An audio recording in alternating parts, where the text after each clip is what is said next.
Welcome to Metaphysical Soul Speak. I'm your host, Elena Fox Starks.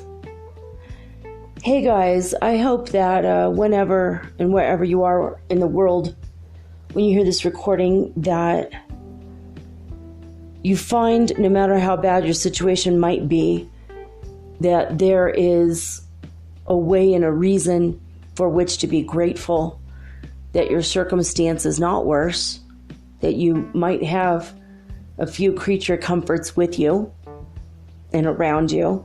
And if you're in a place where everything is peaceful, be absolutely grateful for that. I am living in Cuenca, Ecuador, as most of you know. And it's bad here. It's not as bad, though, as what's going on in Syria. So please pray for people in Syria, especially the Kurdish people. They, as soon as our troops were out, Turkey went ahead and just started bombing them. Airstrikes in the middle of the night, and then the troops marched in and started killing civilians, everyone they could find. So Turkey literally just created war with Syria yesterday. Literally right after I finished my show. So I had asked in my episode, will the Kurdish people be faced with genocide? And the answer was no.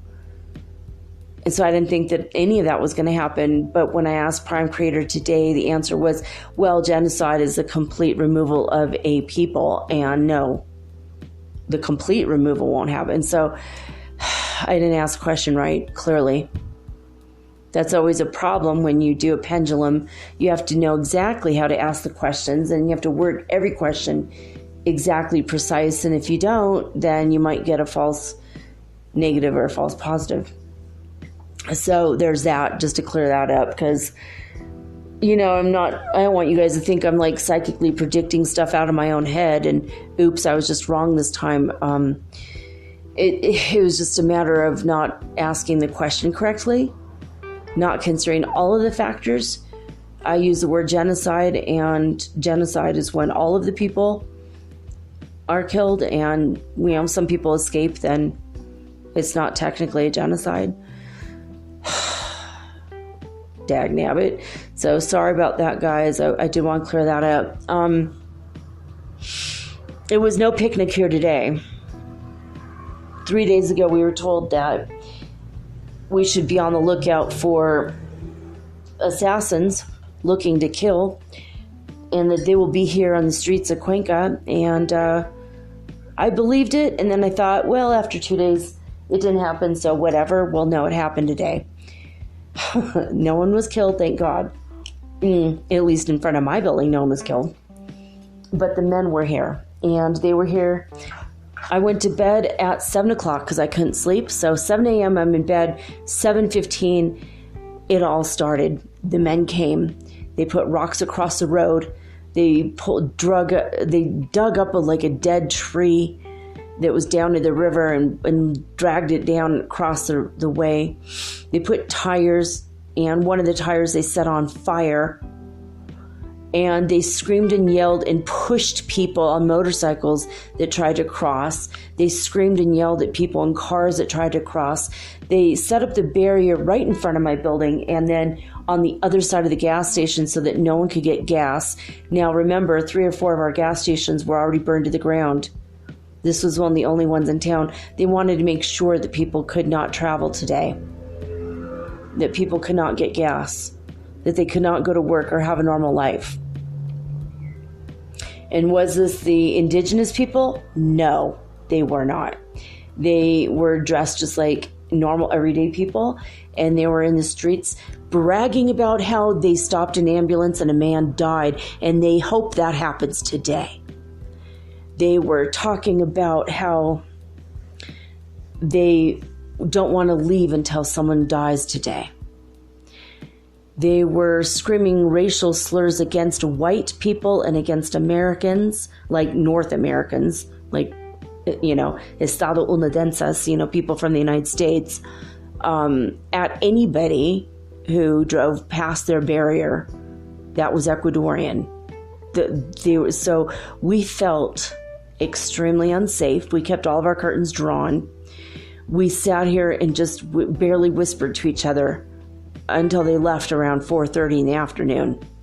We are so grateful that they didn't set up tents and decide to live here day and night. I'm still shaking. I'm still scared. They were talking about killing people. Meanwhile, downtown Cuenca, the protests were really intense, and one man was caught on video yelling at the police saying, "Why are you against us? You are the same as us. You're Ecuadorian just like we are. You have families and plants and animals to take care of just like we do. We are the same. We are the same. Why can't you see that? Why are you so against us?" And that broke my heart, because this man is living in the fifth dimension, seeing that we all are one. And the police and the people who are still sleeping think we are us versus them. And they're not waking up. What can we do about it but just be ourselves and try to live in the fifth dimension and hide our faces because they're too white? In other parts of the world, we have to hide our faces because they're too black or they're too brown or whatever. And none of it makes any fucking sense. None of it makes any fucking sense. But that's the world as it is today. A week and a half ago, I was living in an absolute paradise country. And I loved it so much. And I still do. But it has turned in 1 week into hell.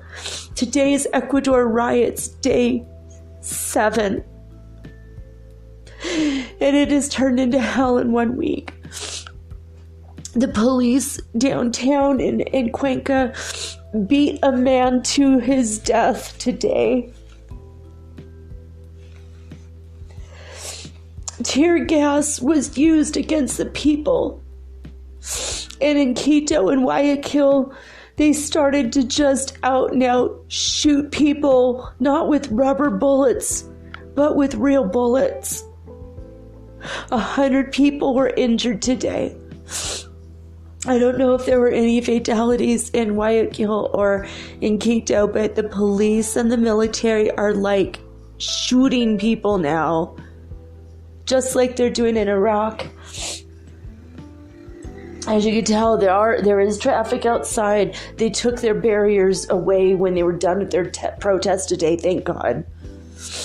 But it was dangerous. I got footage I want to put out there, but I don't want to do it yet. I put it on my Facebook. If you're my friend on Facebook, add me, Elena Fox Starks. But if you're, I can't put it yet because they can triangulate the position I was standing in when I took the video, and they can figure out we live here, and they could come in and kill us if they come back. So I'm not going to put it out publicly, officially. I will when it's over. But I got footage of an ambulance trying to break through, and they were beating on the side of the ambulance and telling them not to cross when the ambulance was only trying to save someone's life. And they tried to stop the ambulance. The ambulance left, and they were screaming at the people in the ambulance. The police came and they started calling them every name in the book in Spanish. They were saying, verga, hijo de puta, like all the bad words that you could possibly summon up. And they were screaming at the police. They were calling them pigs, and the police left. And I kept hoping they were going to bring a bunch more riot gear police back. And they never, ever came back. The military, nobody came back. Nobody gave a crap about our neighborhood to defend us against these men and what they were doing. They're terrorizing us, basically. And then in the afternoon, since they're all old, fat, and lazy, even though, they're dangerous men, they decided to sit down in the middle of the road and eat their sandwiches or whatever, what have you. And then all of a sudden it was so freaking surreal when all the little kids just started getting like basketballs and jump ropes and whatever, and they just started playing in the middle of the road. It was like, am I in hell? Did I actually die? And I don't remember. And this is like my hell, where the most nonsensical, weirdest shit is starting to happen around me. You can hear in the background, there's all kinds of alarms. We're bound to hear a few ambulances tonight. Downtown Cuenca, they have no power tonight. Most people have already run out of gas for cooking. There is no propane in the city. Nobody can cook anymore. Not that you could get food anyway. We have 15 tanks of gas to service this entire apartment building. I have decided to conserve gas now, and I'm going to make all of the food in our freezer, and then we're going to refreeze it and just eat it cold. Just defrost it and eat it as we need it. I've decided to make, I have 12 eggs. That means 3 quiches that we can make. So I'm going to make 3 quiches. Well, I only have 2 quiche pans, so 2 quiches tonight and chicken tonight. We can make it all at once. And if I do that, that's 8 pieces, small pieces of quiche. That means 4 days. We each get a piece of quiche a day. That's how we're going to ration.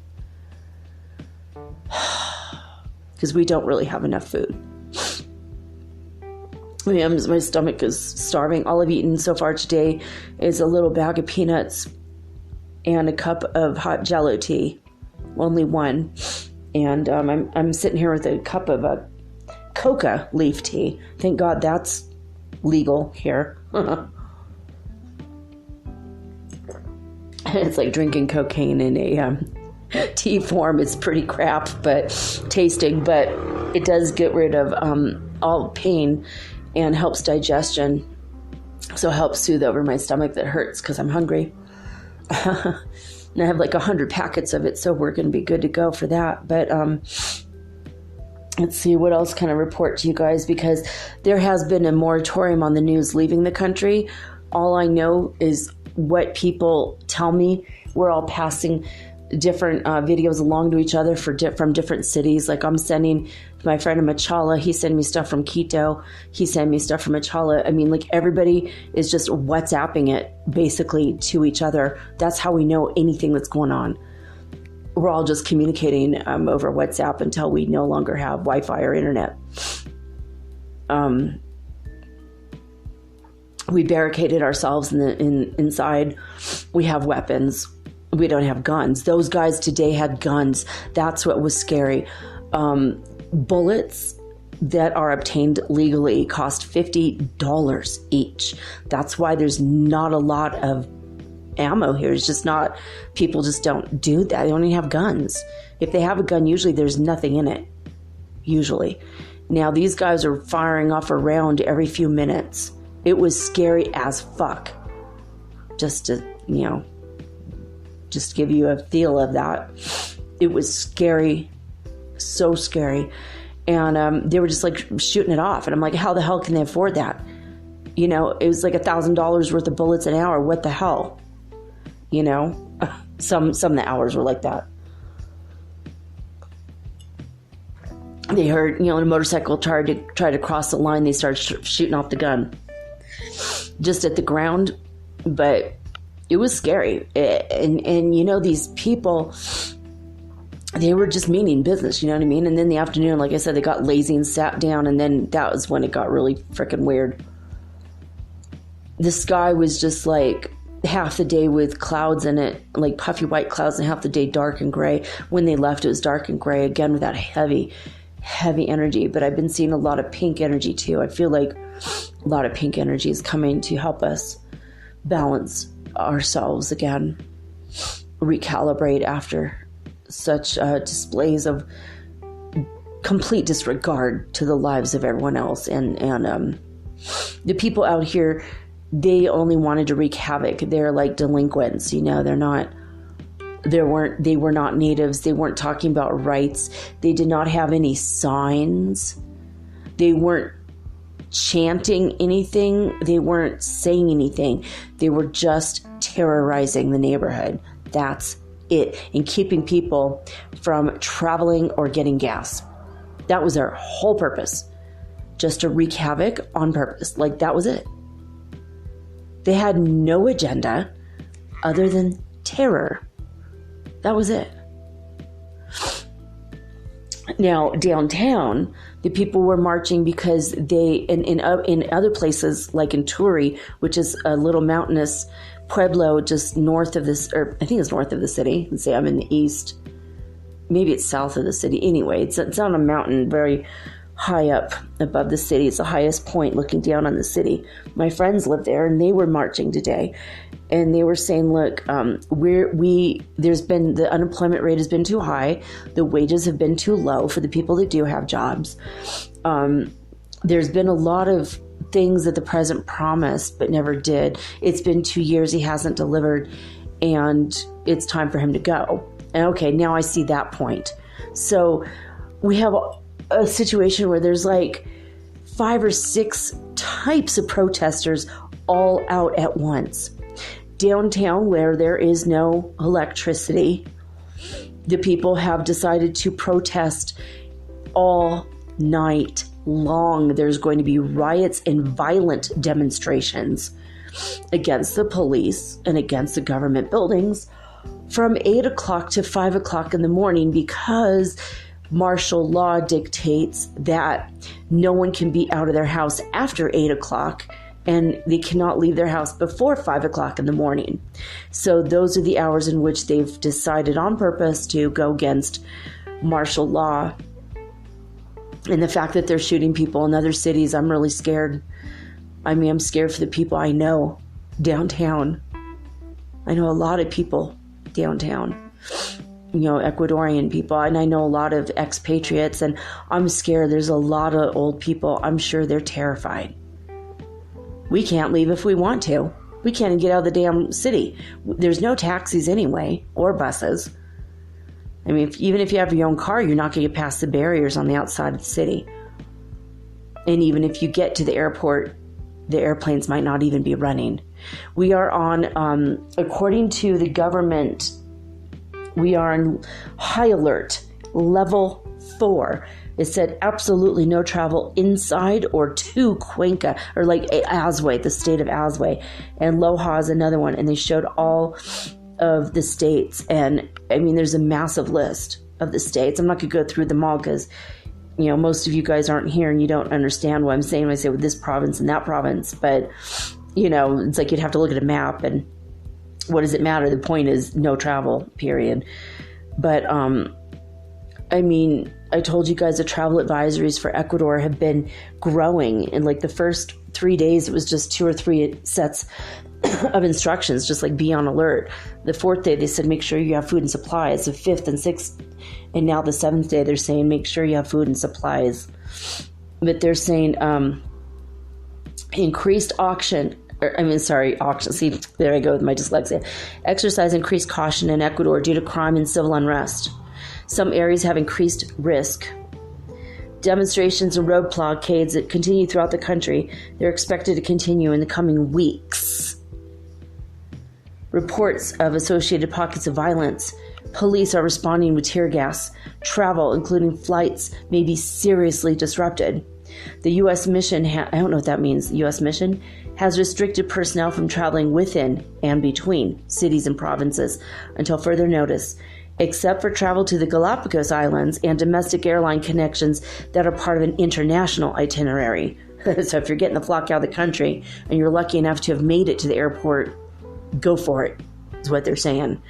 This includes air travel and road travel. For Embassy Quito personnel, travel is restricted to within the greater Quito metropolitan area.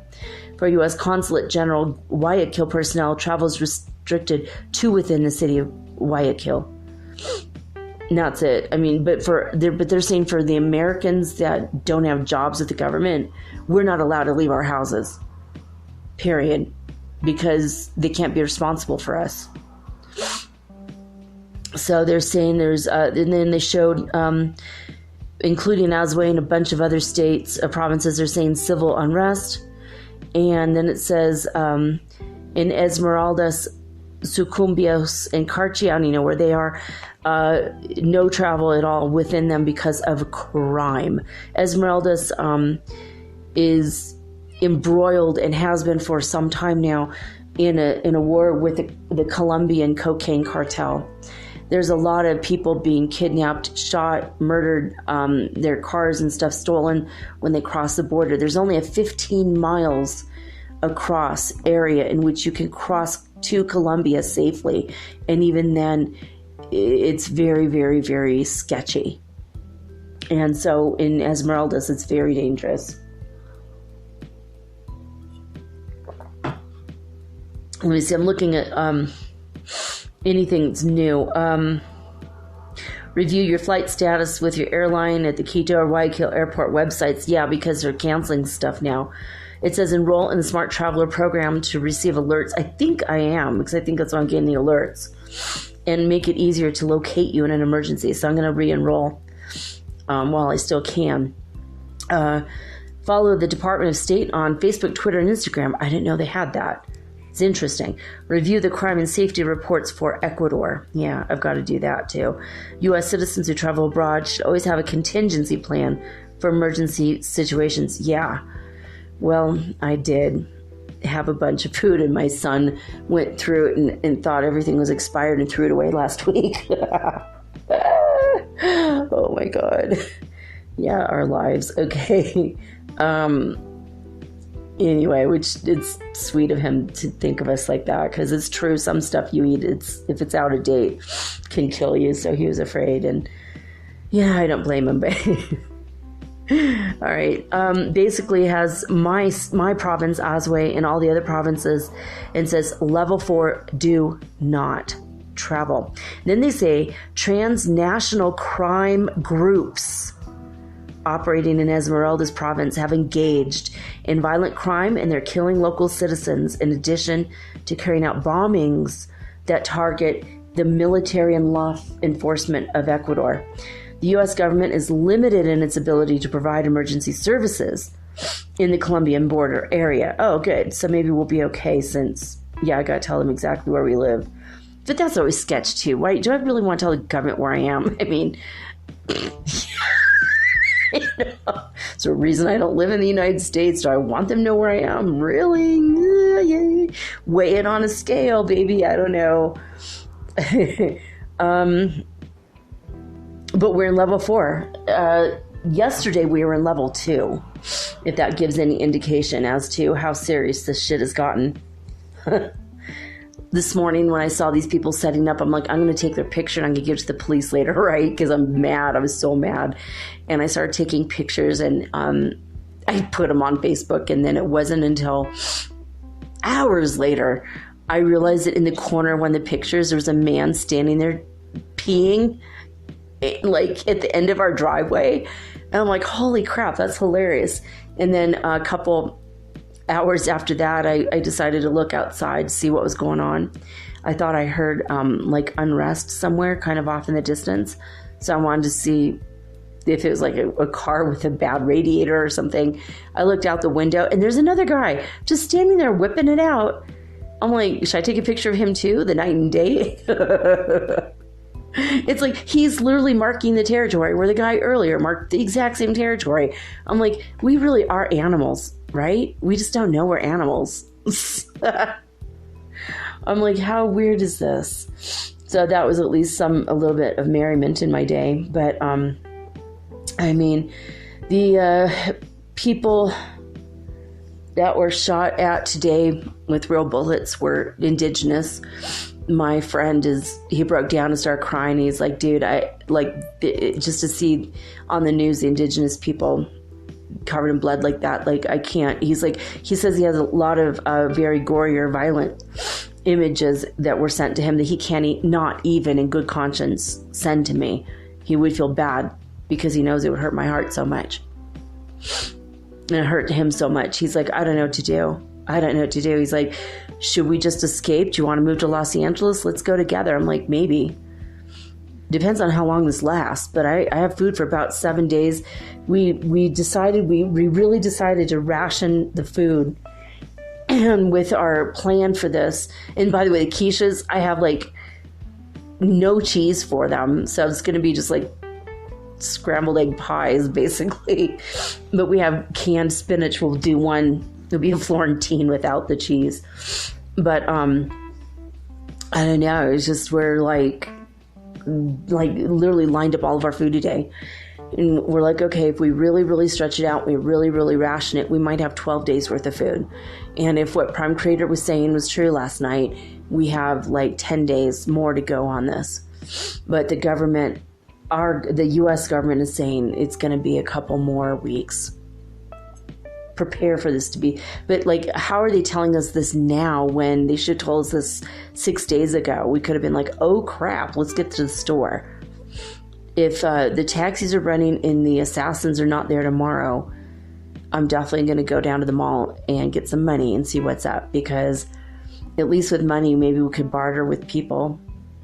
We have some things we can barter with. I've got a piece of jewelry I bought for like $20 that's worth a couple hundred. Is just a ring. I don't care. I just whatever. That I can maybe barter with for some food. It's like so funny, like rich people, what do? They spend their lives collecting art and jewels and golden crowns and golden golf carts and shit. And when push comes to shove, you can't eat that. Even today, I was like, well, what happens if we do run out of food and the assassins are outside and there's no back door out of this place? It's only like literally walking in front of them to leave. And what can we do if we're run out of food? What are we going to do? And I was like, well, back in the olden movies, like Charlie Chaplin, didn't he eat his own boots? Like, didn't he boil his boots and eat that like an old tough piece of steak? I'm like, well, I do have my combat boots that have seen the better part of 6 different countries already. And they have like so many disrepairs, I can't wear them anymore. And I thought, well, maybe I could boil my old combat boots. If we get to the point where we're very, very desperate. But we did find out that there are 15 tanks of gas to this building. And what that means is it's for everyone. And once we run out, we have no ability to cook. So tonight, while we still have it, we're going to go ahead and cook everything at once. And hopefully it'll be enough. Maybe I'll make a shit ton of popcorn and put it in plastic bags, and then I will just have it. Just something that'll be enough to make us a little bit less scared. If we have 2 or 3 weeks worth of food already pre-cooked, just freeze it, take it out. We could eat it cold, whatever. Anyway, I wanted to tell you guys all of what's happening because it's so bad. And also, and I don't want you guys to feel bad. Don't feel bad for us right now, today, in this moment, we are okay. But in case you don't hear from me tomorrow or the next day, probably we're still okay. We're not leaving the house. We're listening to the federal government. God, how often does that happen? Like never, but we're doing it now. Listening to them now, and we have enough food.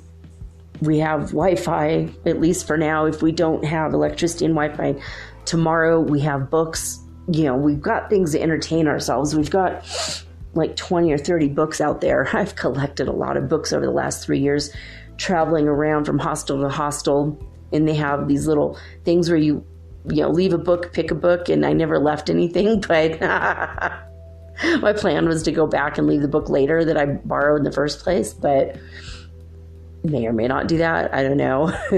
Maybe I'll just sell the books. I don't know.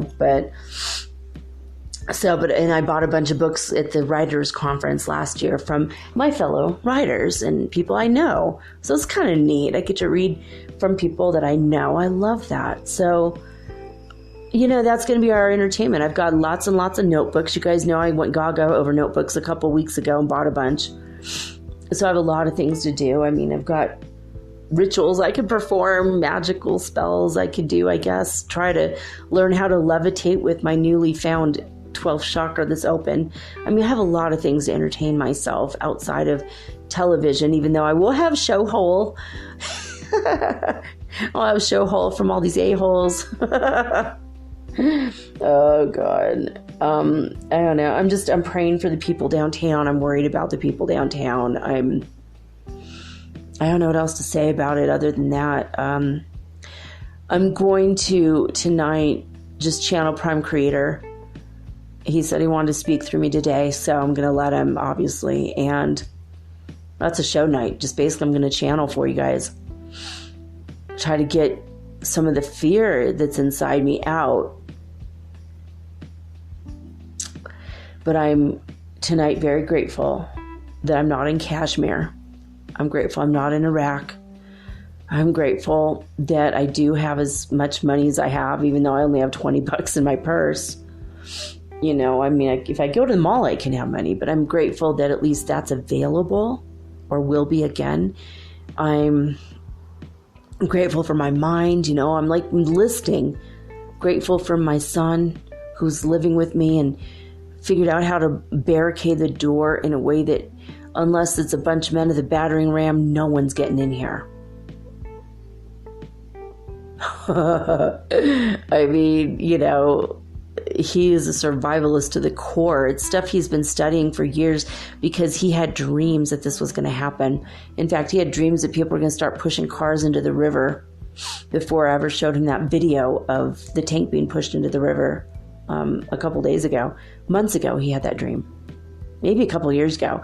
So he's been preparing for something like this for a long time. He's like looking into bug out kits and how do you survive in the wild. And I mean, part of me was like, kind of, come on, but part of me is like, you know what? That's good stuff to know. That is really good information to have. So I'm glad we have it now. We have an axe and a fishing pole so we could chop wood and go fishing, fry the fish on the fire. We have like a machete, which also for the same reasons, but also as defense. Same with the axe. We got some knives, really some scary ass looking boot knives. And I've got my 350-year-old pirate musket that I had here in a past life that my son found for me. And you know what? I have half a mind to go back and get my pirate sword that was in the same store. I'm sure it's still there. The old antique store.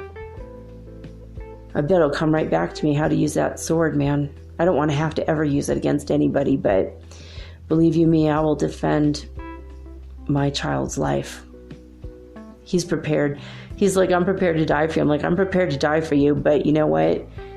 You barricaded us in. If we can't get out, don't eat me, please. He's like, okay. And then I'm like, well, we could eat the neighbors. He's like, ew, they're gross. I'm like, yeah, I don't want to eat them either. Maybe we should just starve to death. He's like, well, I don't know. Maybe the other neighbors on one of the other floors. We started laughing about it. Like, that's so disgusting. I mean, I literally would rather starve to death than eat a human being. Even if they smell good, I don't know. It's just gross. It's so disgusting. How the hell did the Donner Party do it? Like, grody. I know my family has very bizarre and macabre humor, but hey, this Halloween's coming up. So ironically, today is October 9th, which is some day in history. I have to look it up. It's so important that they named a market downtown October 9th, and that's where they're bringing all the food and supplies. Of course, we can't get to it, so only people who live downtown can get to it. I don't know, guys. I'm just had it up to here. You about imagine where I'm putting my hand right now, okay? Had it up to here with all this crap already.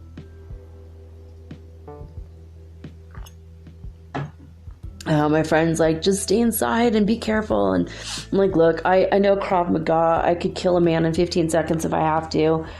You know, I know how to do it. I don't want to ever have to do it. But, you know, to defend my kid, I will. But I'm like, I'm not worried. I've been in situations already. I've been in riots in in Mexico. In Guatemala, there were some thugs that came in the house that threatened our lives, and I held them at machete point till they left. I quoted a lot of them, and they freaked out. How did she know our law? And they were like confused and left. But they were threatening to rape my oldest child, and they were. It was really bad, and you know, and there was a mafia don that thought I was a drug dealer in Peru. I told you guys this before. You know, he sent assassins after us. We had to get the hell out of there really fast. And we had to go back there a few times. We were scared to death. We heard them talking in the streets. Security guard beat him up. Beat up the assassin. And he left and came back the next day and he was yelling at the landlord, where do they live? Where do they live? Is this their apartment? When do they come home? What are their hours? Where do they work? Where do they go to school? And thank God we weren't going anywhere. We didn't have school or work, you know. We just go to like a couple barrios over and sit at Starbucks like leisurely folks. It was about the only thing we ever did was, you know, go to the cat park and pet cats. I mean, you know, but they were like, we're going to follow the kids to school. We're going to kill the kids. Then we're going to come back and watch her go to the market and kill her in the marketplace. And we knew the whole plan. We knew their plan because they talked about it. Their voices carried and we heard the whole thing. Scary as hell. So it's not the first time we've been in a really hairy, scary situation. And the people outside, even though they might be as bad as we think they are, they were not there specifically for us. They don't even know we're here. Thank God. I mean, in Chorrillos, in Lima, Peru, the Chorrillos barrio was probably the worst situation we've ever been in because the guy kept knocking on our door and trying to kill us, like trying to knock down our door. And we're like on the other side of the door with machetes just waiting for him. It was like, what can you do? And he had a gun, you know. That was the worst. That was maybe the absolute worst that we've ever been through. The riots in Mexico were scary, but I think the assassin directly after us, and then the child assassins that kept coming up to us on the bus talking about how they're going to kill us and then following us all over, and they were too scared to do it, thank God. But all those children had guns in their backpacks. I was glad to get the hell out of there. But this was scary, but that was scarier. So I keep reminding myself, thank God I'm not in that situation anymore. I mean, the guy could have knocked on my door as a friendly neighbor and said, what do you do for a living? Where do you come from? You know? And I could have said, well, my husband died and I just have a very small stipend with which to raise my kids that I completely lose when they both turn 18. But until then, we're just going to travel and spend our money in Peru because we love it here. You know, and that would have been the only conversation we ever needed to have. But instead, he had a stupid assumption. And that makes an ass out of you and me, assume anything. That's what happened. I hate idiot people. I hate stupid people. Like, I don't hate people, but I mean, I hate when people are stupid. You know, they act like God didn't give them a damn brain. The pigeons outside my window are more intelligent than half the people I've met in Peru, you know, and half the people that were out on the street today. The two leaders that were running this show, and by the way, I mean, if anything happens to me, I want the truth to get out, so this is it. There was a motorcycle that came up, a guy on a motorcycle, and he had a clipboard, and he was discussing the schedule and what they were supposed to do at what hours. This is absolutely 100% preconceived. Like the President Moreno said, he had a feeling about it. He's right. I do believe they're Venezuelan. They were not natives. They were not indigenous. They just wore t-shirts and normal, like, Adidas style, sweat jackets or whatever that wouldn't even go around their fat bellies, which was weird, and jeans. Just belts and boots, not even boots, like belts and like tennis shoes. That's all they were wearing. And I have pictures of them, but not very clear of their faces. But I took videos. I took pictures. It was really scary because my white ass face, like if they looked up, they would have seen me. And that might have been the end. But they didn't see me, thank God. And I won't release it, but it is on my phone in case I disappear or something. But they were discussing the protest and they had a clipboard. This is all very organized. Very, very organized. Most of the men left at 4:30 and then the other guys waited around until the fire was out. The tire fire. There's like melted tire all over the road now. It's just so disgusting. They were screaming and yelling at everybody and trying to hit motorcyclists with their sticks. In another city, I saw a video of the protesters hitting the police with the sticks, and they were hitting them so hard, and one guy grabbed the police shield and took it away from him, and he was using it as a shield for himself. And the police got so scared, they retreated and ran into the police building as fast as they could, and they had to shut the door behind them, and the people are running after them. And they beat the police with just normal sticks from a tree. The police have batons. They have batons, and they've got guns. And they were scared of the people. There were so many people. It's like, and there's like 20 cops and 2,000 people. They were way outnumbered. Even though they have better weapons, they couldn't control the shield and their weapons. They don't know how to handle this kind of crap because it's been 12 years since anything like this happened. So the new rookie cops, they don't know what the hell to do. I don't know. It's just, I have compassion and love for all of the people. I have very little to zero patience for the people that are purposely just creating anarchy situations to hurt people on purpose. I literally have pictures of them beating up an ambulance right outside my window with their stupid sticks they're carrying around.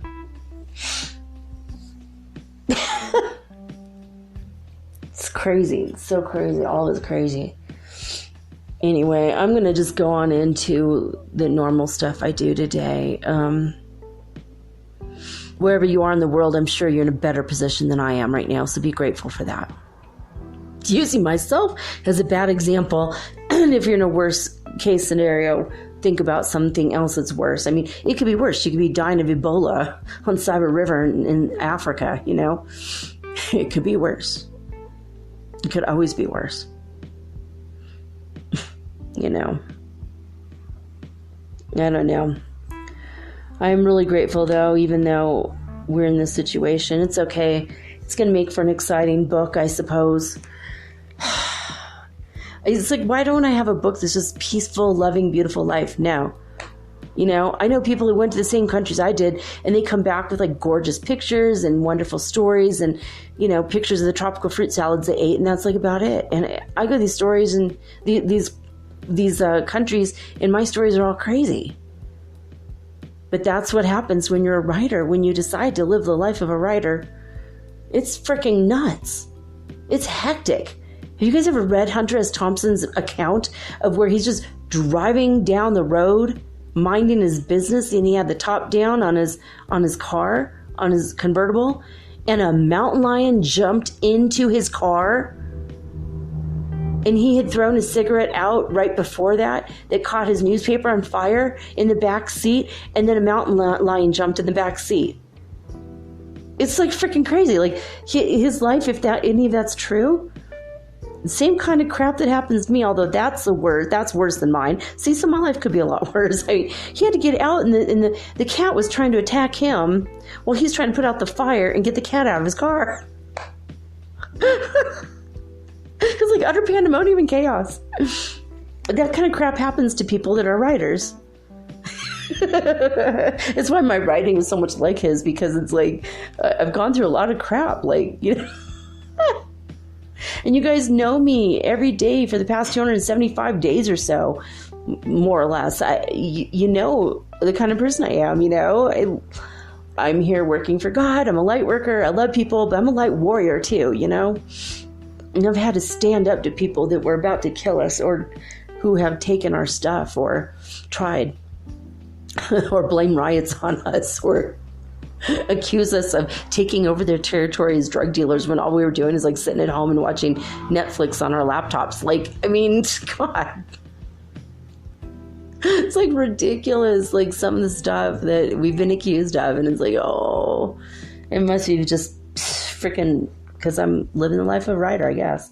Anyway, let's get down to it, guys. Disclosurenews.it said in the evening report, the light activity continues. Peak of today reached 13 hertz. But it says 13 cc former hertz. And now they're not describing that as consciousness currents. It's so ridiculous. Anyway, 13 hertz, basically. A black vertical line is visible in the chart because it's due to missing data, which means their power probably went out. I've been having problems with my phone. It's charging super slow. My son's phone has been charging super slow. I don't know if that means the electricity isn't flowing normally. I don't know what's going on there. Maybe it's just my weird energy since all this has happened. And I took in a bunch of energy from the clouds and the rainbow, like within the past few days. I've been doing this meditation God showed me where you pull in the energy from the elements and it heals you. And so it's been making me feel better, physically. And then all this other stuff happens. So now I think I'm using that energy in a weird way somehow, and I'm not controlling it right. I don't know. Or maybe I'm just crazy. Okay. Oh, good God. Why am I forgetting the names of the city now? Oh, yeah, California. Oh, my God. It's like where I'm from. All right. In California at midnight, they started off at 96 hertz frequency. By 4 a.m., same thing. Oh, and there's a bunch of straight lines across again. So 96 hertz. And in Hufub, Saudi Arabia, they started off at 99 hertz frequency and ended up at 97. So it's not a lot of movement there either. In Lithuania, they started off at 164 at midnight and went down to 156 by 4 a.m. And in Alberta, Canada, they started off at 151 hertz frequency at midnight, and they ended at 153 at 4 a.m. At midnight in Northland, New Zealand, they started off at 127 hertz frequency and ended up at 123 by 4 a.m. Now, this was a surprising one. In Hululu, South Africa, they started off at 410 hertz frequency at midnight, and by 4 a.m. they were down to 380.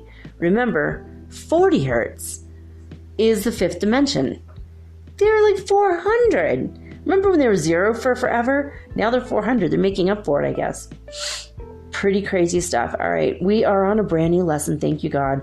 Lesson 121 in A Course in Miracles, acim.org, or you can look up these lessons if you wish, on any app. There's a lot of apps that are all free. So just go ahead and look up Foundation for Inner Peace or acim.org and you will find the lessons. And 100% free, always. If you decide to do this and get really serious, the 3 books that you get in the package in a used bookstore usually run about $60. I think it's like $100, $150, brand new hardcover. If you just get it like at Barnes & Noble or whatever. Okay, lesson 121 is this. Forgiveness is the key to happiness. Forgiveness is the key to happiness. Here's the answer to your search for peace. Oh my God, this could not come at a better time. I'm telling you guys, there's something very cosmic about these lessons. It says, here's a key to a meaning in a world that seems to make no sense. Here is a way to safety in apparent dangers. that appear to threaten you at every turn and bring uncertainty to all your hopes of ever finding quietness and peace. Here all questions are answered. Here the end of all uncertainty ensured at last. Right. It's like slap me on the wrist every frickin' day. The unforgiving mind is full of fear and offers love no room to be itself. No place where it can spread its wings in peace and soar above the turmoil of the world. The unforgiving mind is sad, without the hope of respite and release from pain. It suffers and abides in misery, peering about in darkness, seeing naught, yet certain of the danger lurking there. Yeah, well, you didn't have assassins outside your window, buddy, when you wrote this. Okay, I'm just kidding. I can forgive them. Maybe if I can forgive them, they will never look at us. Maybe. It goes on and on. I might have to actually read this for myself later, but we're almost at an hour for the introduction. I'm going to channel God for about 30 minutes. But, all right, guys. Well, that's what's going on. I mean, it's just riots day 7. It's the biggest report part of this. Literally, this has been the craziest day. I'd hoped I was going to maybe walk down to the mall, maybe take a nice leisurely stroll in the sun. I even have a wheelie cart like old ladies have for groceries because I was using it to transport some stuff across the Peruvian border. By stuff, I mean like laundry, sheets, normal stuff. I mean, the drugs I transport across the border were in my backpack and my pocket and my bra. Just kidding. All right, see, I could still laugh. I'm grateful for that. I'm going to come right back after this message and channel God for y'all. Prime Creator speaks right after this.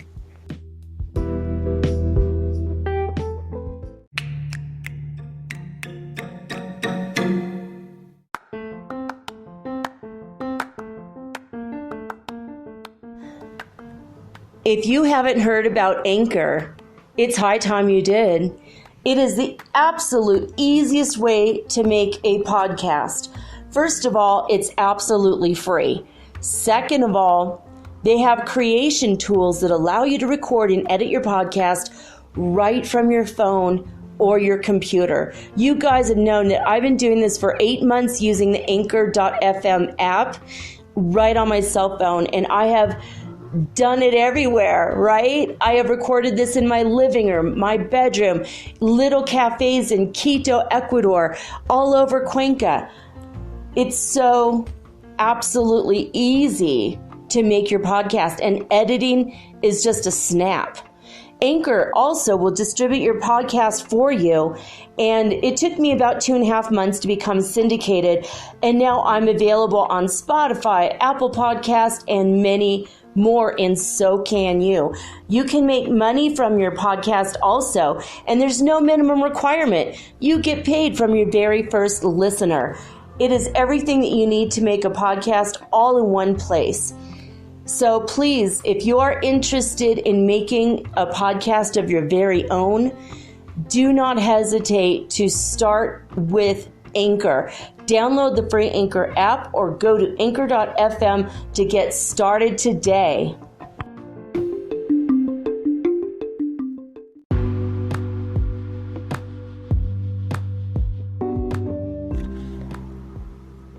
Metaphysical Soul Speak is run on sponsors and listener support. This means listeners like you. If you are so inclined to support my efforts and my little podcast, please visit me at anchor.fm/metaphysical and pledge an amount of your choosing today. Thank you.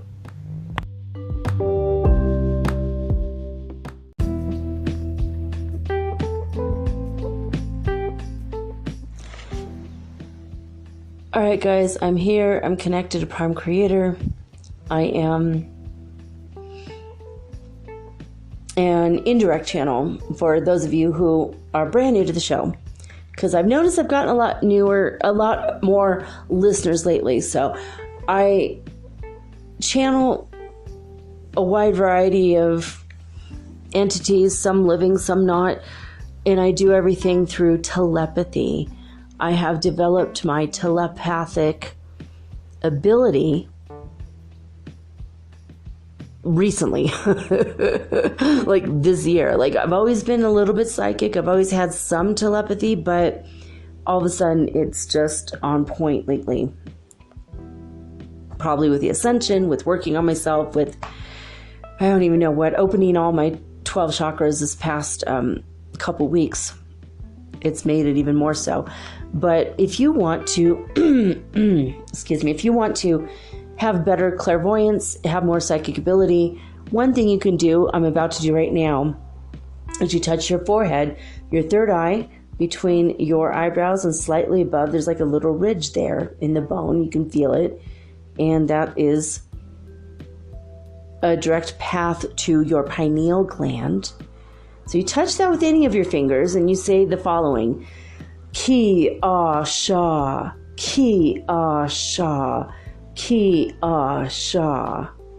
And when you stop touching your forehead, that's when the pulsating begins, and it helps you to see clairvoyantly any of the messages that you'll be receiving during a telepathic phase. Or for you, if you just want to be psychic about something or see your future, the outcome of something, it's very helpful for all of those things. And that was from the Pleiadians. I found it on Twitter, so, take that with a grain of salt, but I think it's real. It's been working for me, so now I just I implement it in my channeling.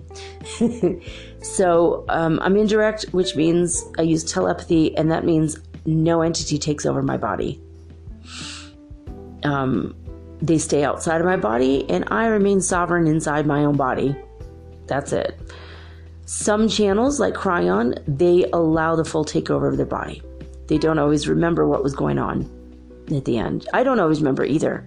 I get very deep into trance, so it's very interesting stuff. We'll see. The message is only as good as my ability to channel at the moment.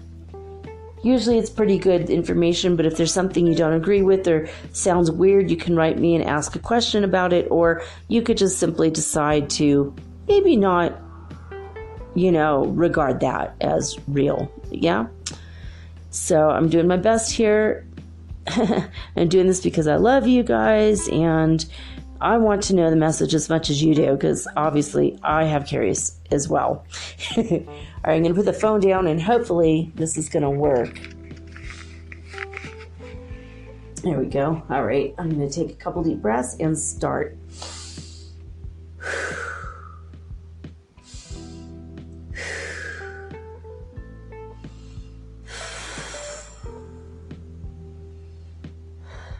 Doing a little bit extra today to try and cleanse my aura of all the happenings of what happened. Okay, cleanse my aura. Connected to all 12 chakras. There we go.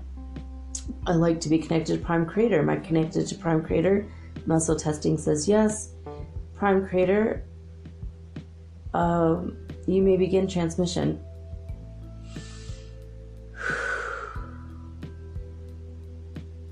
Hello world, it is I, the Prime Creator. I see that much of you are in the midst of some turmoil and chaos and anarchy. It's funny to me how much of you can't wait for anarchy to reign supreme, and when it comes to your own backyard and it doesn't quite take the form you expected, you suddenly feel like, well, maybe anarchy wasn't such a good idea after all.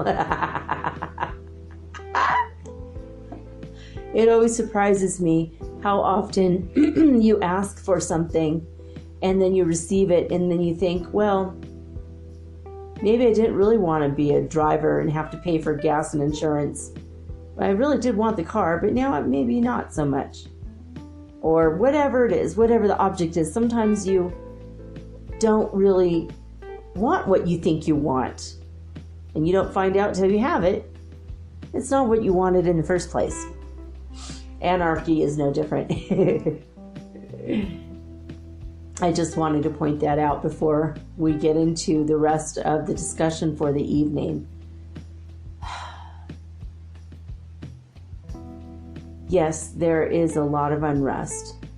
Yes, there is a lot of unhappiness and hurt feelings and anger and atrocities committed in the name of whatever rule of law the person doing the punishment believes should reign supreme above all else. But when it all comes down to it, no matter what culture or country you're from, the real true value in life is your life, the lives of your family, the lives of your pets, if you have any, and having the ability to pay for everything in your life with a little extra so that you can feel like you have done something worthy or worthwhile. But I'm here to tell you that everything that you do is worthy and worthwhile to me, your prime creator. I take your experiences and I create knowledge inside my brain, if you want to call it that. I create libraries and volumes of your experiences. And I cross-reference them with other experiences from other people. And I am able to see patterns, some of them predictable, some of them are surprisingly unpredictable. But with your experiences, I learn and gain real knowledge and true wisdom. As do you through your experiences. When you melt a candle and the fire burns down, you experience the light and the heat of the fire. You experience the wick disappearing. You witness the wax melting into a puddle of liquid. After a few moments, you witness the only thing left is the wax, but now it's hardened into a pattern.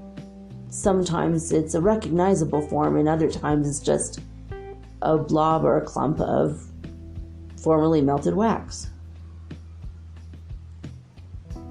So you might think, well, my experience was that I had heat for a minute, I had fire for a minute, or a few minutes. But your experience is also how nothing can ever die. It can only change form. The candle itself is a candle in one shape and form. You light it and it becomes another shape and form without the wick inside of it. And that in and of itself also is an experience. Sometimes you say it's a journey that is important. And that's true. The candle gave you light and heat and maybe a way to cook your food, depending on the candle or, who you are and where you are, what you're going through. But it's not the same for me with you completely. I mean, it's similar, but you're born and you live your life, and the whole time you're struggling, trying to make it, trying to become a millionaire, or at least to buy a house, or, trying to become good and right and balanced and equal to what you believe in your mind should be real. What you believe in your mind will bring you the harmony and balance feeling. And I hate to disappoint you, but it's very hard for you to have complete harmony and balance outside of your true home and your true nature, which is heaven, and in your spirit body. When you are in your physical body, you're always going to feel the little nudgings or the little twinge of, I'm not home. I'm not really truly comfortable because I'm not home. So I invite you to enjoy your journey. I invite you to look at all of your experiences from beginning to end and know that they're experiences and that they have helped me and they have helped you to grow. Grow as a person, grow emotionally, mentally, and grow in a spiritual enlightenment way. Every experience of your life has helped you to grow and become more of who you are. Just like chanting the Nam-myoho Renge-kyo from the episode a couple of weeks ago, that just helps you to achieve your inner nature, your inner Buddhahood, as they call it. It helps you to achieve the core of your being. And that is where self-mastery comes in. Your ability to take in all the information and put the pieces together in a way that will benefit you and all those around you. That also is a part of enlightenment. Being able to take in the information from various sources and create a conclusion of your own that seems to fit with a model of maybe various cities or various countries or even your family or yourself.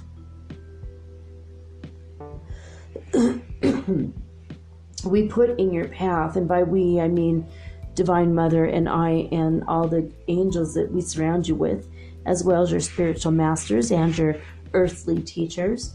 And earth angels has been a word bandied about in the New Age community. We urge you and nourish you and push you and teach you through a wide variety of unseen or invisible forces. The spirit world. We guide you and whisper in your ear, and you're not always aware that it's a whisper or that it's in your ear. You just suddenly get an inkling of desire and you go, ooh. And then that's it.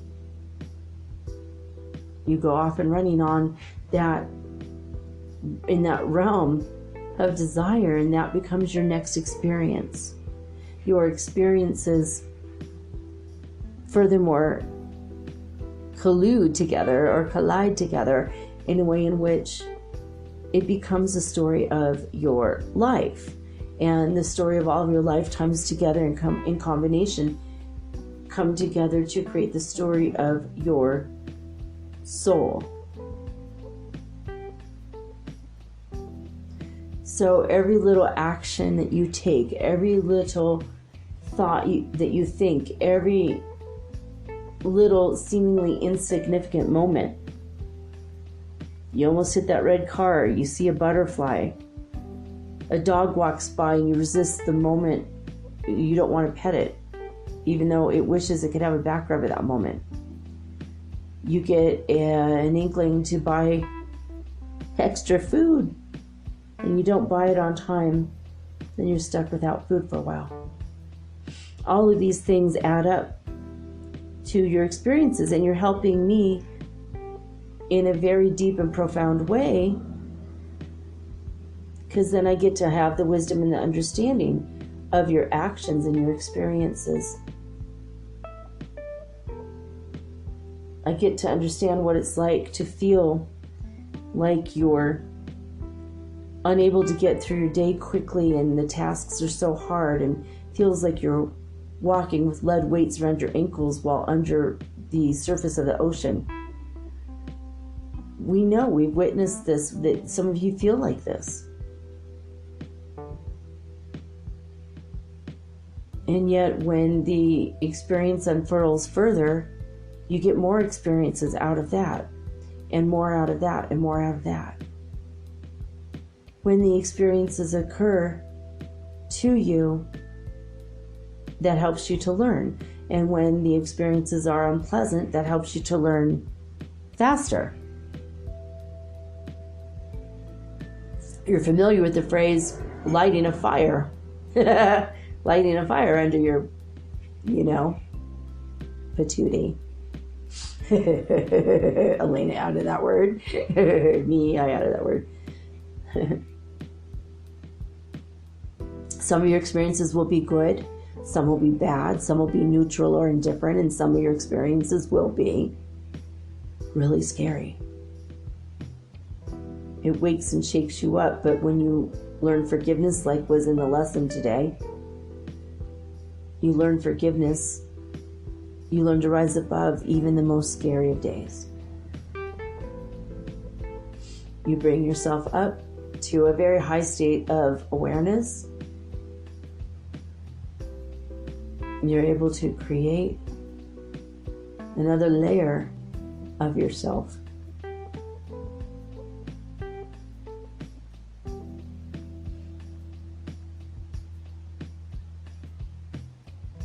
Wait, okay. He's telling me, sorry about that delay.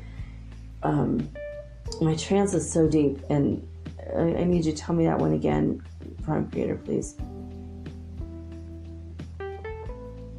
Sometimes when you get so deep into the illusion that you can't shake yourself out of it, you need the scarier things to happen. And sometimes you are awake and everything is fine with you, but the scarier things happen outside all around you because... Hey, you guys hear the ambulance. The scary things happen all around you because it still is time for the others to shake themselves awake. The sleeping ones need the harder lessons. And you are all currently witness to this. In every country, in every continent, in every city, in every country, there is this example shown because it's not singled out to one type of people. You can't say that people with that color skin or people with that type of music or people with those style of houses are the ones with the enlightenment, while those are other people over there with a different kind of house or different colored skin or different form of hair, whether it's curly or wavy. You can't say that they're enlightened and those people are not. All of you are in the process of enlightenment, and I say this freely and openly because it is the absolute truth. You are all in a stage and a point in which you are becoming enlightened, whether you like it or not, because it's the end of the current times. You are getting new abilities, newfound identities in those abilities. A lot of you are having confidence for the first time ever. A lot of you are able to nurture yourself in a way in which you are creating self-esteem inside of yourself. A lot of you are stopping the self-loathing. A lot of you are stopping drugs that you do to punish yourselves, and you know who you are. A lot of you are stopping yourself from engaging or entering into destructive relationships, whether it's a destructive relationship with a toxic person, a narcissistic individual, or a secret dark love affair with junk food, eating too much, being gluttonous, whether this relationship is taking place right now in a romantic sector of your life, in your familial sector. No matter what is taking place in your life, you have all the lessons that you need to learn. All of these things are coming together and they're creating a better version of you through your personal growth. And a lot of that personal growth, just by the law of the universe, has to be painful sometimes to shake you awake. Sometimes the lessons that you have already learned, you do not need to learn again, but the people around you need to. And you therefore become kind of a subconscious guide for them just by your very energy. This is why we can't stress the importance of energy, well enough. We can't stress it strong enough. This energy comes from hugging other people, laughing and joking and being with other people, hanging out with other people and vibing off each other's minds. The energy comes from your food, it comes from the air, it comes from when you take a bath and connect with the water spirits. If you don't do that, you should do that. Put you more in touch with nature, even if it's inside of an apartment building in the middle of the city.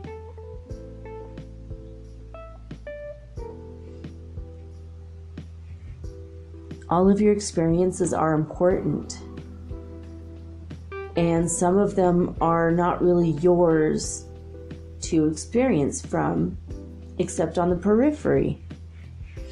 That's why sometimes riots can go on all around you, but they don't truly affect you, and you allow it to affect your emotions, and that gives you yet another lesson to learn, does it not?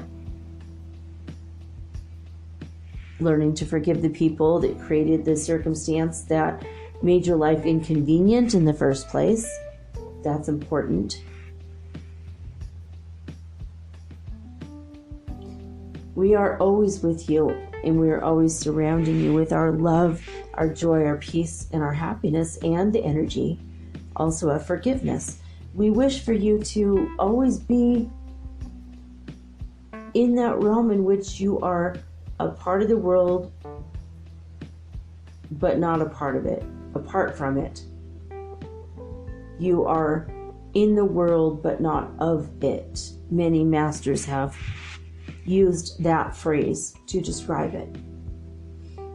You have to learn to rise above all of the problems of the world, including your own past problems or current problems. You have to raise your vibration. You have to laugh and be jovial. You have to accept dinner invitations from people that might be good for you to hang out with. If you're introverted, you know who you are. You need to experience all of life that your soul contract called for, but all the things that you find as a deep desire inside your heart and your soul and sometimes your mind, usually it's a desire that comes from me because I want to experience that and I want you to express it for me. Express yourself playing the violin. Express yourself drawing with little children at the park with crayons or chalk on the sidewalk. Maybe I want to experience hopscotch again. Sure, I've experienced it thousands of times, hundreds of thousands of times through other people, but maybe I never discovered it through you. Do you understand the uniqueness of you, the beauty of you, and the you that will never be anyone else? I hope that you can begin to understand just how imperative it is that you follow through in your journey. It's imperative that you follow through with your soul contract, even though most of the soul contracts are up. Some of you have chosen consciously or unconsciously to keep your soul contracts in place to get the better lessons. And some of you have dumped that for the better universal energy in the fifth dimension that's in your presence right now. Some of you wanted to be free from the soul contracts. They were far too painful. And some of you have decided to just say, let your word be done, my Lord, or God, whatever word you call me, Prime Creator. When you allow my will to work through you, I do not force you to do anything. We work together as a team, and you always have free will and free choice. We know that this has been brought up before. It bears repeating. We are always where you are. We are always where you are.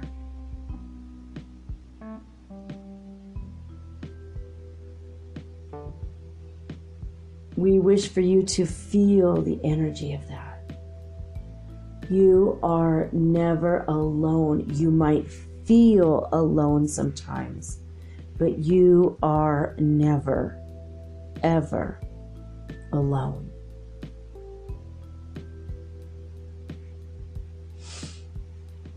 If we put you into a state in which you saw everyone around you, you might go into a state of frenzy or panic. It might send you to the insane asylum because it's just too much for most minds to handle. We recognize and understand that, so that's why the unseen and invisible world all around you, you feel sometimes like you're being looked at. You feel like someone is with you, but you don't see them, and you just pass it off as, oh, that was just a crazy moment. That was weird. And then you move about your day. But what we want you to understand is you're never, ever, ever alone. You always have the ability to speak to your holy guardian angel. Some of you have fairy folk and jinn and dragons. Some of you have animal companions.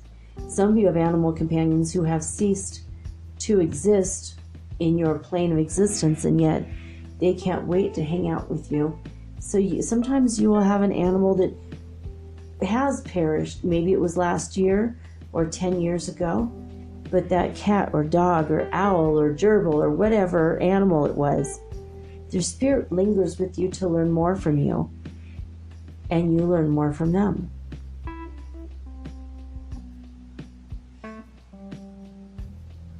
So we are always with you, and there are many beings of light always with you.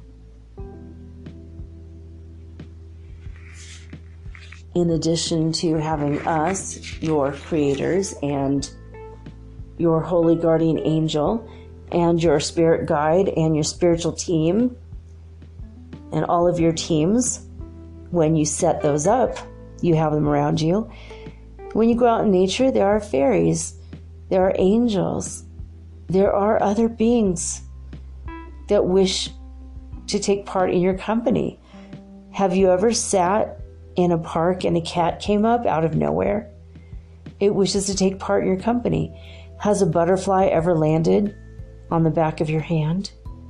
It wishes to take part in your energy. And there's an exchange between the two of you. Have you ever had a dog just come up and lick your face out of nowhere? It's a message from God, which is dog spelled backwards. We wish to let you know how much we are thinking of you and we love you. So when these moments happen, when there's a flower put in your path, or a petal of a rose or other flower, that's always a sign. When you find a feather, that's always a sign that we're here. We're here with you.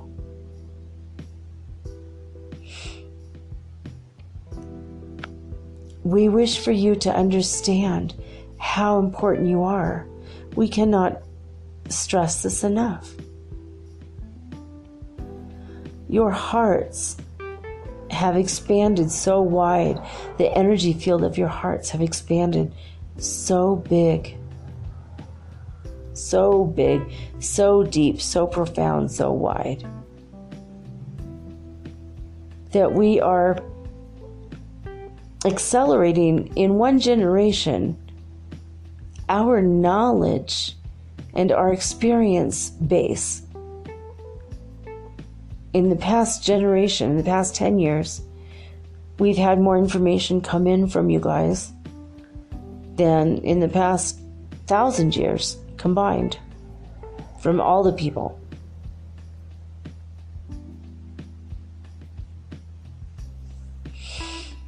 We take big pauses here because we want you to take in the energy of it. There is a high vibrational energy there. Hopefully you can smell it, taste it, touch it, see it. Even if it's just in the astral world, in the astral levels.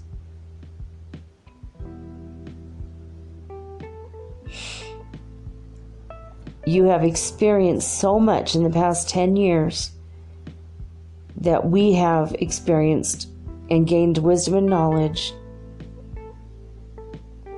equivalent to what humans before you experienced in the past 1,000 years.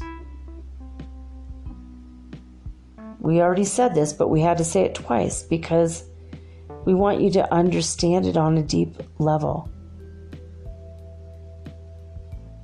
This is a profound concept. Art Bell called it the quickening or the awakening. And indeed, this was the beginning parts of the ascension. When all the things started happening at once, things got really hectic and crazy, as you would put it.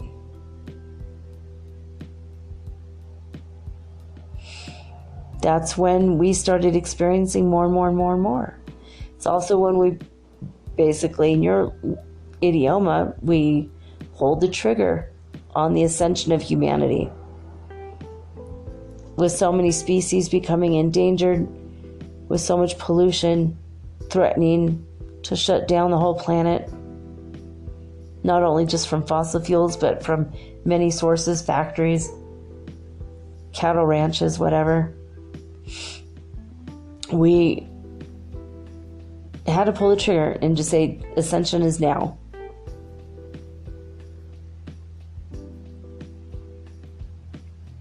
And when we did that, we kind of knew there was going to be a tailspin of chaos. It was like when you play a card game and you get the wild card. And at first you're like, whoa, that's wild. I don't even know what to do with that. And that's what happened to us. We pulled the trigger and it was like we got a pack of wild cards. And the ways in which you are reacting, for the most part, have turned out beautifully because the ascension to the fifth dimension has taken place. It's almost complete. It's almost complete. We hope you understand that. How important is that? Because when it is complete fully, when all of the humans are awake, and they're being shaken and bacon awake, through fires, floods, earthquakes, riots, through quiet contemplation in meditation halls. People are being woken in the way in which their soul will understand. And so even though it looks bad and you get filled with rage and anger at the injustice of it all, realize that nothing happens without my permission. Nothing happens to you in your schematic without your permission on some level, usually the highest level, your higher guidance. And in some ways, you knew that all this was going to happen. Some of it is completely spontaneous and out of the blue. And some of it was pre-planned by you and all of those around you, by the way, because your soul contracts have to work in unison and harmony with all the people you will surround yourself with. This doesn't mean your original neighborhood block from many cities ago where you lived. We're talking globally. Every person you're around becomes your teacher, your way to experience more. Everybody, even the ones that make you very angry, are there to teach you a lesson, and you are there to teach them a lesson. Sometimes you'll have an incident and you part ways. It's over in 5 minutes, but that lesson, it will keep coming back to you until you complete it in your mind. You keep thinking about it until you reach a conclusion. Oh, maybe I shouldn't have yelled at that person. Oh, maybe he was having a bad day. Oh, maybe she was just diagnosed with a horrible disease and that's why she took it out on you. So the more you contemplate a situation, the more you can see it from many different angles. Like a Rubik's Cube. That's a perfect metaphor. Life is like a Rubik's Cube and all the colors haven't lined up yet. But they will. When you solve the problem, you solve the puzzle.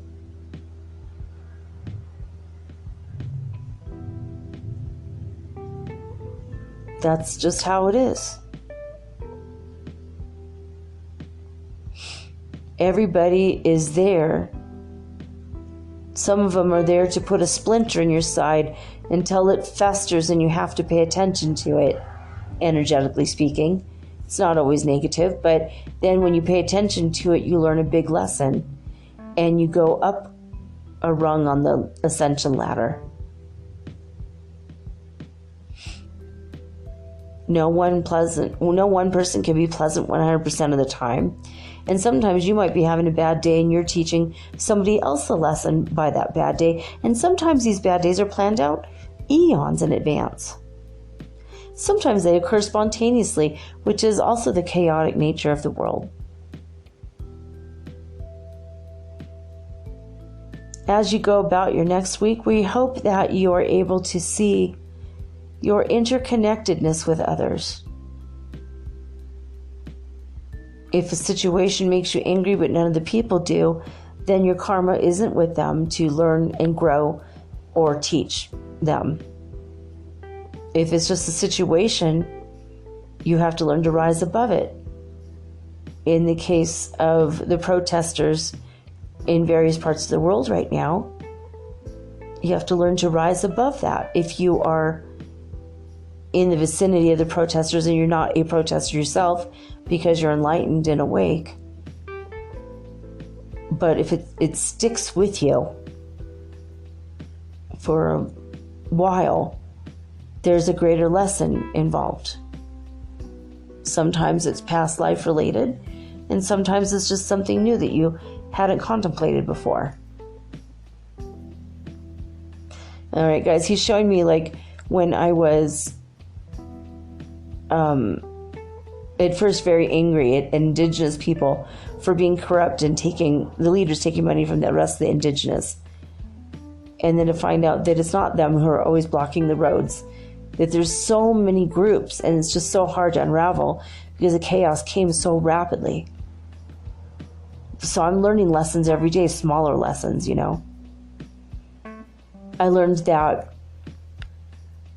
my opinion on this is surprising to me because it's very conservative. Whereas I've always voted liberal. I've always thought of myself as kind of a hippie liberal type, bleeding heart and all that, going around petting cats and dogs, hugging trees. So what he's showing me though is you can't judge anything because sometimes the switch is flipped and you become the opposite of what you thought you'd be. Some of you think you'll never work in an office, and now you love it, you work in an office. Some of you think you'll hate working outdoors, but now you work outdoors and it's your passion. That's what he's showing me right now. These things that, I don't know, I guess things that occurred to people.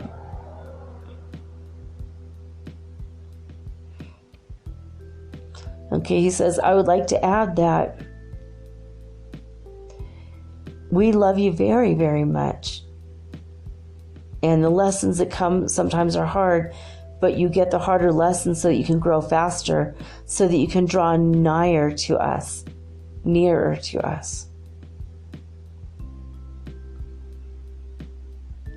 And it will shake you out of complacency and out of your reality for a moment. And you come back to center, to what some of you call your Buddhahood. That's why some of you do the chanting. You bring everything back to full circle. In the end, you are a harmonious and balanced person.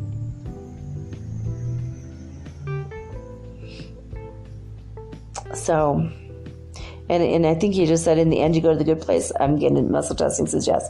And in the end you all go to the good place. And he's referring to the TV show, which is hilarious, but he knows I watch it, so I think that's why he's saying it. But what else about that? The pain and suffering that you cause yourself is what puts you in hell, mentally in anguish sometimes, or physically, literally in hell when you die. But it's always of your own choosing. It's always of your own making and creation. And it's always available. Your freedom is always available. So you can always leave anytime you want. Most people stay there until they feel that they've earned enough of the punishment they set out for themselves. Some people believe they need that. Until you can learn forgiveness of yourself and others and learn to rise above that mentality, you might be stuck there for a while. But since we are the prime creators of the universe, we're the ones that created time. You have all the time in the universe and all the universes beyond it in every dimension. You have all the time in the world. Because you have all the time. Since we all are one. When you have all the time in the world to learn a lesson, then you might learn a lesson over and over and over again. In this or other lifetimes. Maybe different day, different circumstance, but pretty much the same story until the lesson's learned. And for most of you, the lesson is forgiveness. Forgiveness. So that's pretty much the message we wanted to give you. We wanted to talk a little bit more about what the lesson was today. How your interconnectedness with all life, not just on your planet, with other extraterrestrial beings, as you call them, with other entities, disembodied, other dimensional beings, such as Arcturians. There is a mass interconnectedness.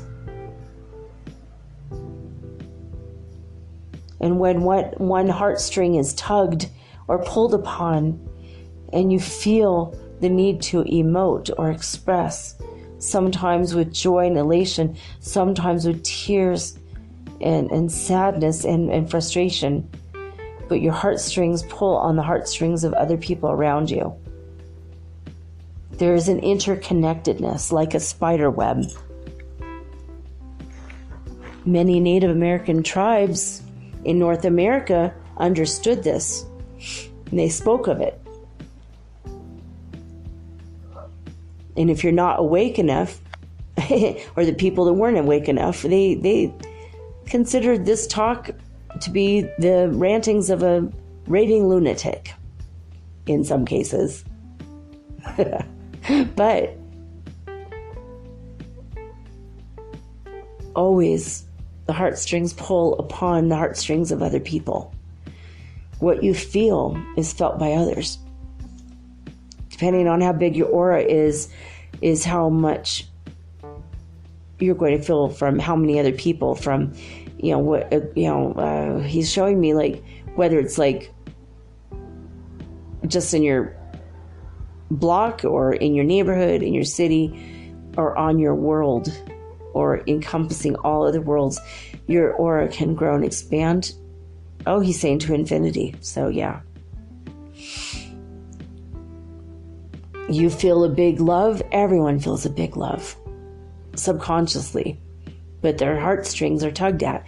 You feel a great deal of hate. That can create some angry energy. You feel a good deal of love. That transcends people. That helps them ascend. While we wish that you would always feel good and positive and happy and wonderful and beautiful and sweet and loving, do not ignore the darker emotions. The shadow self is important too. You have to overcome your dual nature to become one and to live in unity with us.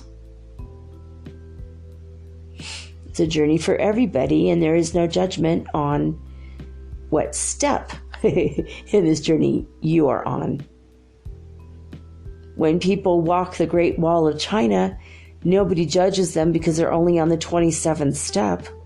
That's ridiculous. So don't judge yourself if you're not there yet, because you're on your way. You might have just started the journey, whereas other people have been journeying throughout many lifetimes, and they're now in the last steps. Everyone's on the same path. Everyone arrives at a different hour or moment. It would be complete pandemonium and chaos if everyone arrived there at once, would it not? So there's a gradual awakening and a gradual acceleration of the learning when your soul is ready for it. So pretty much that's our message for today. We just wanted you to understand a little bit more deeper the interconnectedness of you with others.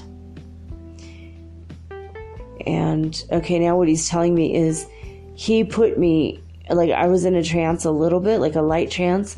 And this whole time I've been almost like on the verge of falling asleep, and like that cosmic nap, that deep, powerful, mystical thing, like a veil that comes over you and you feel like, oh, I'm just got time to lay down and sleepy time, bye-bye energy. And he's showing me that he did that on purpose to me while I was channeling and telepathing with him, because there was a lot of downloads, upgrades, and light codes in this message embedded in, and especially in the moments where I felt like I was like gonna fall asleep and there's a greater pause. And then when he went back and reiterated the same sentence again, that was to reinforce those downloads, upgrades, and basically all the lessons that you just received.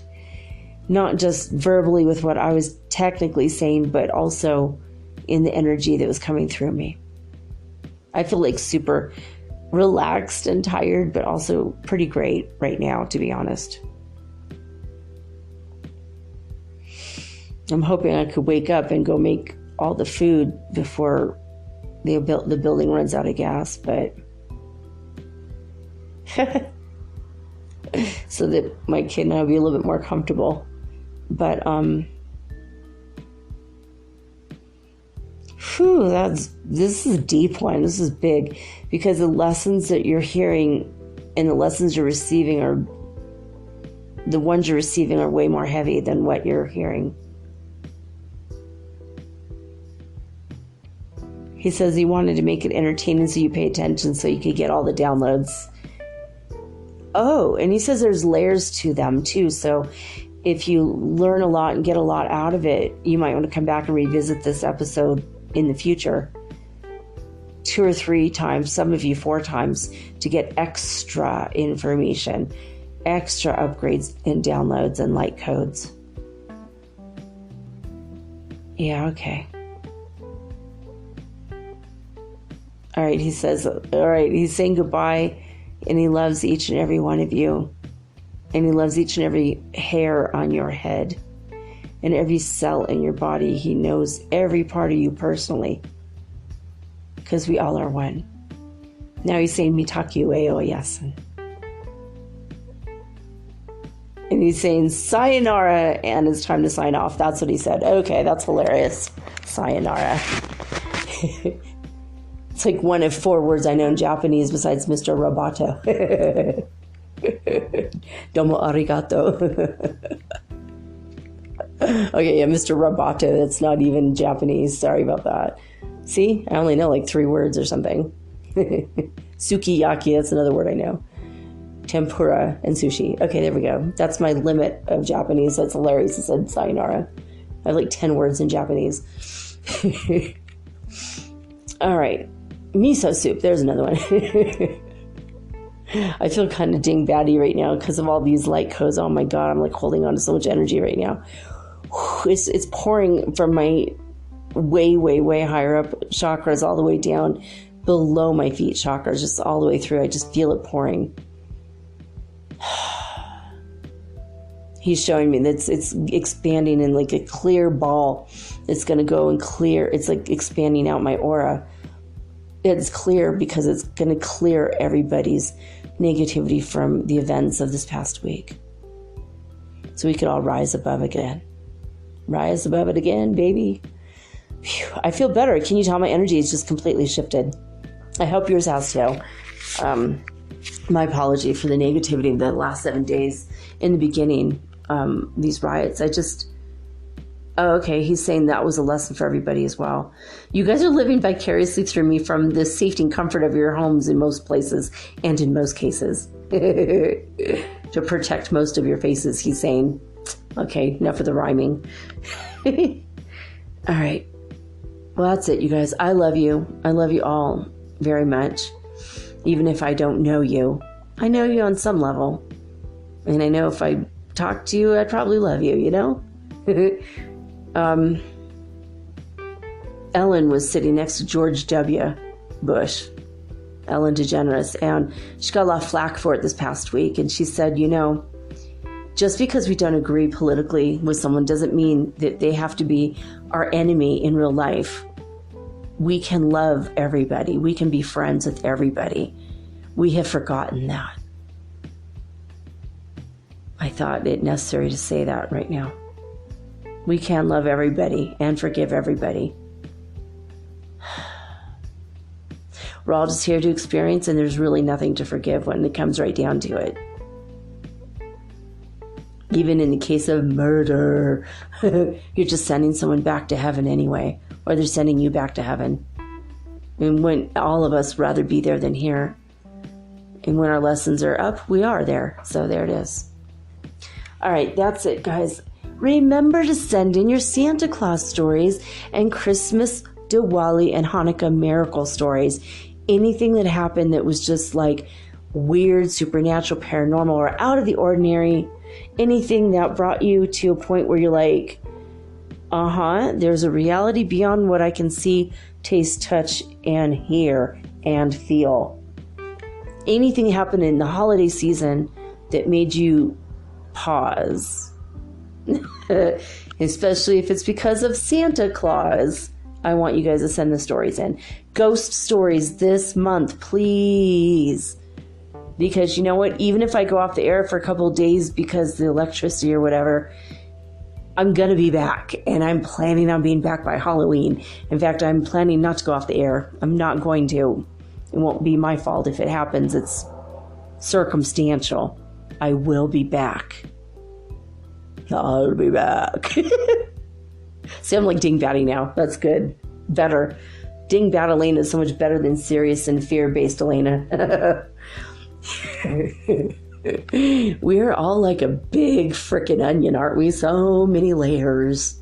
So many layers. And sometimes we smell. Wait a minute. No, that wasn't the point. All right. So yeah, send in your ghost stories, paranormal, supernatural, anything that's going to spook us for Halloween, for Metaphysical Ghost Speak, which will be coming up on Halloween itself. I will have to look up a bunch of ghost stories online if you guys don't send me yours. We want to hear yours. Don't worry if they're not good enough. If you're not a writer, it doesn't matter. I could, juice it up a little for you. It's all good. I don't mind doing that if you want me to. But I want to know the gist. I want to know the story and the details. Everyone wants to hear the ghost stories. So we can all sit around together and get spooky together. Get spooky together just a little bit. All right, well, that's it. I'm going to sign off, and I'm going to go make some food now and wake up a bit. Signing off. Oh, and hopefully, God willing, and the creeks don't rise, I will be back tomorrow with all new, original, and unique programming. So now I'm signing off with peace and joy and the high vibes of the holy fifth dimension. Until next time, guys, peace out.